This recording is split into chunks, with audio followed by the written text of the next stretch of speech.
Hey everyone, welcome to a new episode of Steven's Week, your weekly update on marketing, technology and customer experience. Welcome to the new show, my friends.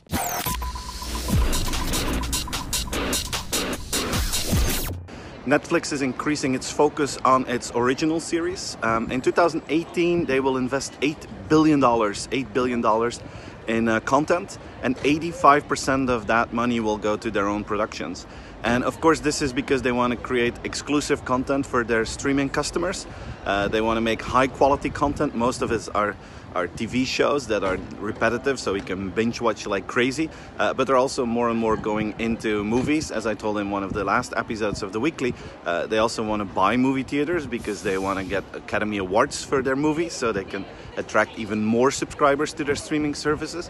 So this is all part of this big streaming battle between Netflix, Amazon and Disney, of course, maybe Apple in the future, I don't know. But it's very interesting to see how much money is involved in this and how strategies are being formed in this content streaming market.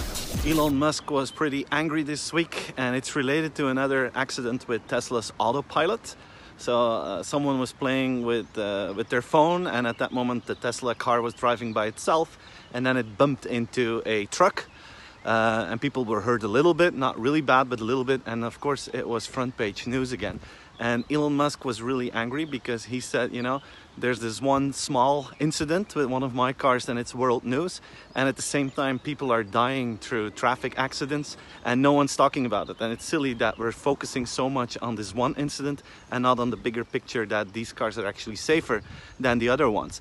And I tend to agree with that. I think there's fear and excitement when it's about new technologies, and my feeling is that especially in the Western world we're focusing too much on the fear, and because of that we're missing out on all the good things. So my invitation to all of you is talk more about the excitement than talk about the fear.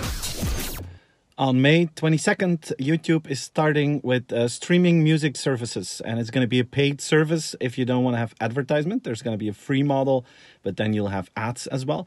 So basically, YouTube will start to compete with Apple Music and with Spotify and with Amazon Music and basically also with Google, their music streaming service as well.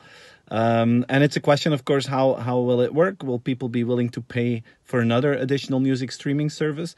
One of the strengths of YouTube is that sometimes they have versions of songs that other let's say traditional streaming services like Apple and Spotify will not have. But it's exciting to see if this will take off or not. But it's, once again, I mean, I just talked about the content streaming. Music streaming is as competitive, and all the big players are moving forward in this domain. Surprising statistics about driverless cars this week. You know that California is a hotbed for driverless car testing. And the company that has most driverless cars out there is not Apple. Apple has 55 cars out there. Waymo has about 39 cars out there. Tesla has 14 fully driverless cars out there. But the winner is General Motors. And this is mainly because they did an acquisition. They bought this company called Cruise that makes sensors that you can put on a normal car to make it driverless. But still, General Motors has more than 100 driverless cars that are being tested on the streets of California. And this is kind of cool that it's not one of the tech giants that is leading this game, but it's one of the more traditional car manufacturers that apparently is doing fantastic things to move forward in this field of autonomous cars. So everyone, this was my weekly update. I hope you enjoyed it. Have a fantastic weekend and hope to see you again next week. Bye bye.